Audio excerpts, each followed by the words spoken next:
जय हिंद प्यारे साथियों। बंगाल की होगी घेराबंदी और अब होगा असली एक्शन। दोस्तों ये लाइन मेरी नहीं है, ये लाइन है पश्चिम बंगाल के सीएम शुभेंदु अधिकारी जी की। उन्होंने साफ बोल दिया है कि अगर गलत तरीके से हिंदुस्तान के अंदर आप हो, आप सिर्फ बंगाली नहीं, अगर हिंदुस्तान के अंदर किसी भी राज्य में आप गलत तरीके से घुसे हैं, अभी भी तुम्हारे पास समय है, निकल जाओ यहाँ से, वरना एक एक को चुन चुन कर घर से बाहर निकाला जाएगा और आपको जेल में नहीं डाला जाएगा, तुरंत आप भागे यहाँ से। ये सीएम साहब का कहना है। दोस्तों क्या है ये मुद्दा जो आज इतने हाई लेवल पर चल रहा है, इसको समझते हैं बहुत ही सिंपल भाषा में। मैं हूं आपका दोस्त पवन मोरल और आप सभी का पीएम डिफेंस स्टडी पर स्वागत करता हूं।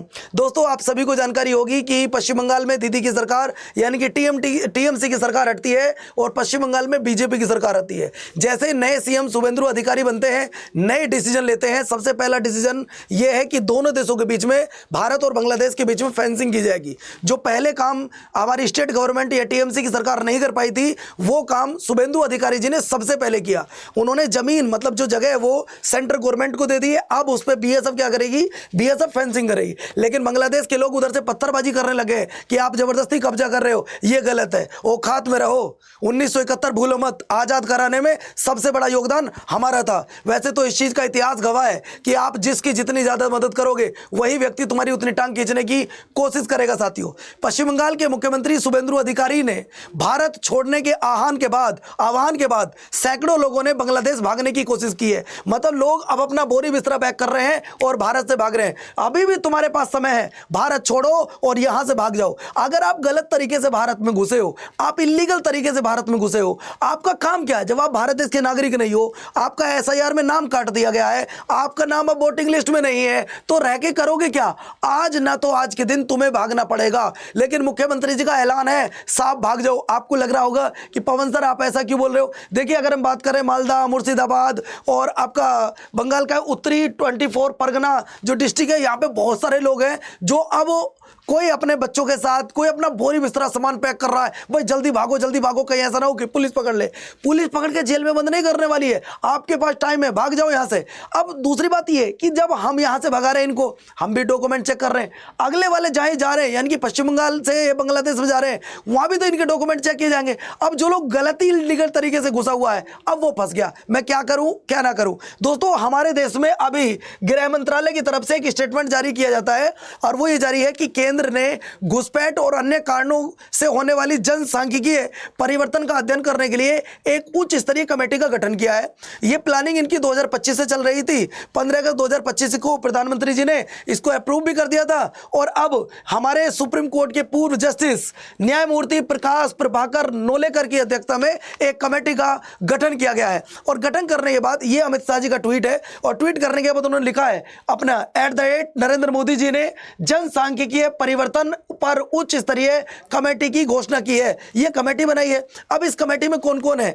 एक तो न्यायमूर्ति प्रकाश प्रभाकर नालेकर जी है, इनकी अध्यक्षता में होगी, ये रिटायर्ड जज है। इसके बाद श्री दुर्गा शंकर मिश्रा जी होंगे, ये एक आईएएस अधिकारी है, पूर्व आईएएस। श्री बालाजी श्रीवास्तव ये एक आईपीएस अधिकारी है और डॉक्टर शमिका रवि जी ये सदस्य होंगे। गृह मंत्रालय के संयुक्त सचिव विदेश प्रीतम इस समिति के सदस्य के सचिव के रूप में काम करते रहेंगे। अब इस समिति का गठन क्यों किया गया है आप समझिएगा। इसको राष्ट्रीय सुरक्षा, कानून व्यवस्था, सामाजिक संरचना में गहन परिवर्तन। आपने देखा होगा कि कई जगह पर लगातार हमारी पॉपुलेशन बढ़ रही है, उससे हमारा जो सामाजिक परिवर्तन है वो भी हो रहा है। जैसे मान लो एक ऐसा इलाका है जैसे आदिवासी लोग हैं, जैसे हमने झारखंड में आपको बताया था संथाल लोग रह रहे, वहाँ के बहुत लोग बाहर के आके बस गए हैं, तो उन लोगों की जनसंख्या एकदम बढ़ी है। तो वहाँ कैसे जनसंख्या बढ़ी है इसको भी चेक किया जाएगा, है ना। तो इसकी रिपोर्ट ये कमेटी देगी, 1 साल का टाइम दिया जाएगा, फिर अपनी कमेटी रिपोर्ट देगी। देखिए जो भी कमेटी बनती है वो सारी कमेटी अपनी रिपोर्ट देती है राष्ट्रपति को। अब राष्ट्रपति उस रिपोर्ट को पार्लियामेंट में रखते हैं, फिर उसको चेक किया जाता है। इसके बाद देखिए दोस्तों ये वो अनाउंसमेंट है जो शुभेंदु अधिकारी जी ने कहा है, साफ साफ कहा है। आप सुनिए अगर आप तक आवाज आ जाए तो साथियों। बांग्लादेशी है तो ले लेना चाहिए, लेकिन ये लोग को पुलिस को हम लोग बता दिया जेल में भेजने का जरूरत नहीं है। देश के रुपया में खाना खाएगा, कपड़ा देगा, मेडिसिन देगा, एक दामाद है ये लोग। एक बार फिर से सुनिएगा, इन्होंने साफ कह दिया भागो यहाँ से, तुम्हारा यहाँ कोई काम नहीं है। आओ भागो, तुम्हारा कोई काम नहीं है। ये मैं नहीं कह रहा हूं, ये शुभेंदु अधिकारी जी कह रहे हैं। भाई तुरंत ऑन द स्पॉट डिसीजन ले रहे, भाग यहाँ से, एक कह रहा जी मैं तो यही हूँ 20 साल से, उससे देखो किस तरीके से बात कर रहे हैं। अरे भागी तेरा क्या का मतलब है। देखिए हम भी जानते हैं इन लोगों की मजबूरी हो सकती है, लेकिन क्या करें, देश की सुरक्षा और राष्ट्र सुरक्षा पहले है। हम बाद में किसी के दोस्त हो सकते हैं, पहले हमें अपनी देश सुरक्षा के बारे में ध्यान रखना है। और शुभेंदु अधिकारी जी ने पहला काम तो यही किया है कि दोनों देशों के बीच में जो फेंसिंग है उस फेंसिंग को पूरी तरह शायद कंप्लीट कराने की अब बातचीत चल रही है। लेकिन उधर से बांग्लादेशी लोग, उधर से बांग्लादेश की आर्मी भाई डिस्प्यूट उठा रही है इस चीज को लेकर, पत्थरबाजी होने लगी है। यार तुम तो कब्जा कर लोगे, भाई कर लेंगे, बात खत्म करो। अगर यही बात आती है तो पश्चिम बंगाल के सीएम साहब ने खुला अनाउंसमेंट कर दिया है।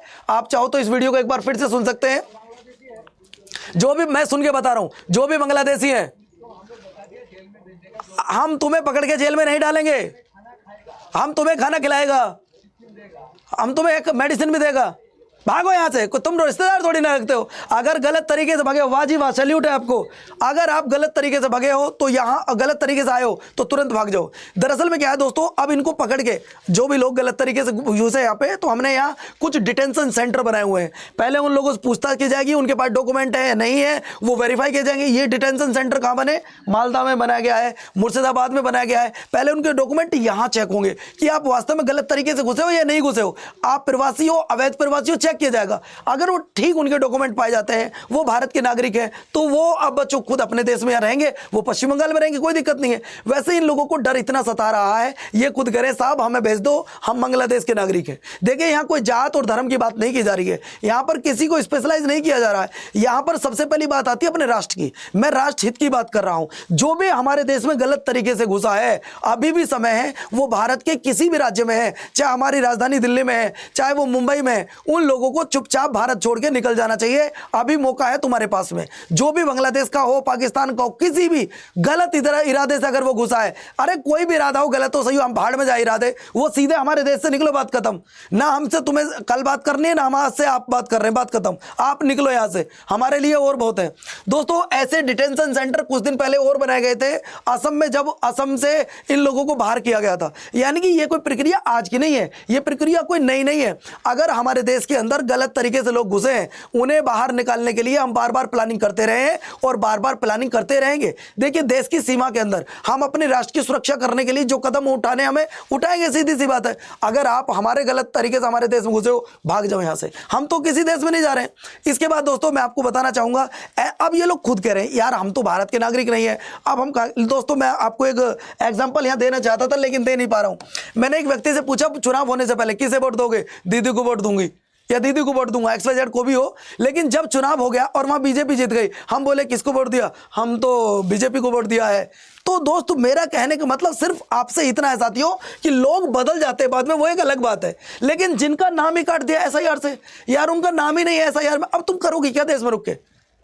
तुम्हारा यहाँ राशन कार्ड नहीं होगा, वोटर का ID कार्ड नहीं होगा, तुम्हारा आधार कार्ड नहीं होगा, अब तुम देश की सीमा के अंदर रुक के करोगे क्या? अगर आप देखो भाइयों, हमारी आपसे कोई लड़ाई नहीं है, कोई हमारे आपसे बैर नहीं है, कोई हमारी आपसे दुश्मनी नहीं है। मैं आपकी मजबूरी समझता हूं कि आप 20 साल से रह रहे होंगे यहाँ, तुम्हारे बाल बच्चे यहीं होंगे, तुम्हारा घर भी यहीं होगा, कारोबार भी तुम्हारा यहीं होगा, लेकिन मजबूरी है भाइयों, तुम्हें जाना पड़ेगा। तुम हमारे देश के नागरिक नहीं हो, और जब नागरिक नहीं हो तो मैं कैसे तुम्हारे साथ रहूं? सीधी सी बात है, मैं तो अपनों का हूं, आप हमारे नहीं हो। अगर हमारे नहीं हो तो देश छोड़ के जाओ दोस्तों। और ये तो हमारी इंसानियत देखो कि तुम 15 साल से भारत में रह रहे हो, हमने एक बार नहीं बोला, लेकिन अब बोल रहे हैं, अब जाग चुके हैं, भाग जाओ, समय खराब हो जाएगा वरना। इसके बाद दोस्तों ये वो वीडियो एक और देखो, ये वो वीडियो है साथियों। देखिए हम मानते हैं कि ये लोगों के सामने अब एक मुसीबत है, क्योंकि जब कोई व्यक्ति अपना 20 साल बाद अपना घर छोड़ के जाता है तो कई सारी प्रॉब्लम का सामना करना पड़ता है। लेकिन क्या करें, हम भी मजबूर हैं, हमें अपनी राष्ट्र सुरक्षा, हमें अपने देश हित के लिए ये काम करना पड़ रहा है। इसलिए भाइयों अगर आप अपने जिस देश के नागरिक हो उस देश में शांतिपूर्ण तरीके से चले जाओ। अब ये आपको देख रहे होंगे दोस्तों, ये लगातार वीडियो आ रही है, ये लोग लगातार बॉर्डर पर बैठे हैं, इधर से हम डॉक्यूमेंट चल रहे हैं, हम इधर से डॉक्यूमेंट चेक कर रहे हैं, उधर से बांग्लादेश की जो आर्मी है वो डॉक्यूमेंट चेक कर रही है कि ये क्या वास्तव में बांग्लादेश के नागरिक है या इन्हें जबरदस्ती बांग्लादेश भेजा जा रहा है। देखो भाइयों मैं आपसे कहना चाहूंगा, हम उस देश के नागरिक हैं, हम भूखे पर, हम महिलाओं पर, हम बुजुर्गों पर, हम निहत्तों पर कभी वार नहीं करते हैं। हिंदुस्तान इस बात का गवाह है, पूरा वर्ल्ड इस बात का गवाह है कि हिंदुस्तान ने आज तक किसी भी देश पर पहला वार नहीं किया है, क्योंकि जिस दिन हम पहला वार जिस पर करेंगे उसको मिटाकर छोड़ेंगे, इतिहास भी गवाह होगा उस चीज का। तो साथियों ये लगातार आप भीड़ देख रहे होंगे, हमारे अंदर इतनी इंसानियत है है कि ये जो लोग बॉर्डर पर खड़े हैं, हम इनको जाते टाइम भी कई जगह खाना इनको मुहैया करा रहे हैं कि आप लोग जाओ शांतिपूर्ण तरीके से। अब ये लोग भी चाहते हैं कि हम जाएं अपने राष्ट्र को, जिस देश के नागरिक हैं, लेकिन इनके यहाँ तो डॉक्यूमेंट चेक हो रहे हैं, इनके बांग्लादेश के लोग भी चेक कर रहे हैं। आप सोचो, उन लोगों को भी इन पर यकीन नहीं कि तुम बांग्लादेश के नागरिक हो। अरे जब ये बांग्लादेश के नागरिक नहीं है तो ये हमारी सीमा से जाते ही नहीं। बांग्लादेश के नागरिक है, खुद कह रहे हैं कि बांग्लादेश के नागरिक, तो भाई आने दो उनको। दूसरा मैं आपको बताऊंगा, ये वो कुछ लोग हैं जो हमारी आर्मी, जो हमारी बांग्लादेश की पुलिस जिनको गिरफ्तार करी है, यानी कि ये 2 नंबर का कुछ काम कर रहे थे, इनको गिरफ्तार किया है। मतलब ये अप्रवासी लोग जो अवैध तरीके से भारत में घुसे हैं, वो कुछ गलत इरादे से ही घुसते हैं, और ये हमारे राष्ट्र के लिए राष्ट्र की सुरक्षा के लिए खतरा का विषय है। इनको बाहर निकालना ये सबसे पहली एक जरूरी बात है, और ये शुभेंदु अधिकारी जी कर रहे हैं। उनको जय हिंद, उन्होंने एक अच्छा कदम उठाया, और सबसे अच्छा कदम यह कि उन्होंने फेंसिंग के लिए काम किया है। दोस्तों अब आप देख रहे होंगे, ये बांग्लादेश की आर्मी के लोग हैं और ये हमारी बीएसएफ के लोग हैं। क्या दादागिरी दिखा रहा है। अबे सामने शेर खड़ा है, इस शेर को जगाने की कोशिश मत कर। अगर शेर जग गया तो कहां जाओगे पता नहीं चलेगा, नक्शे से मिट जाओगे। आप देख रहे हो किस दादागिरी में बात कर रहा है। ये कह रहा है कि आप फेंसिंग क्यों कर रहे हो, आप तो हमारा सारा बॉर्डर घेर लोगे। अरे फेंसिंग करनी जरूरी है, वरना फेंसिंग नहीं करवा रहे आप रोको उन लोगों को। कभी 400 घुस जा रहे हो, कभी 300 घुस जा रहे हो। तुम्हारा घर है क्या? किसी के घर में इस तरीके से घुसा जाता है क्या? आप घुस गए तो निकलो यहां से बाहर, या तो मारे जाओगे। अभी समय है, आप भाग जाइए यहां से। अब तुम लोग अपने लोगों की चेकिंग कर रहे हो कि क्या तुम बांग्लादेश के नागरिक हो या नहीं हो। अब आप देखो, एक शेर से ये गधा भिड़ना चाहता है, ये जबरदस्ती भिड़ने की कोशिश कर रहा हो। तुम क्या कर लोगे जी, हमारा हम फेंसिंग नहीं करने देंगे। करने दोगे बेटा, समय वो आएगा जब पूरा बॉर्डर को पूरी तरह सील किया जाएगा। अभी तो क्या, अभी तो खुला बॉर्डर है, तुम कभी इधर आ रहे हो, कभी उधर जा रहे हो। तो साथियों, ये था छोटा सा मुद्दा जिसे मैंने आपको बहुत ही सिंपल भाषा में समझाने की कोशिश की है। अगर आपको वीडियो अच्छी लगी हो और आप चैनल पर अगर पहली बार आए हो, तो हमारी आपसे गुजारिश है, चैनल को सब्सक्राइब कीजिए, अपने दोस्तों के साथ इस वीडियो को जरूर शेयर कीजिए। किसी की भावनाओं को ठेस पहुंचाना मेरा कोई उद्देश्य नहीं था, जो था वो सच मैंने आपको बताने की कोशिश की है। और आपसे रिक्वेस्ट सिर्फ इतनी रहेगी, वीडियो को लाइक करना और चैनल को सब्सक्राइब करना। जय हिंद, जय भारत साथियों।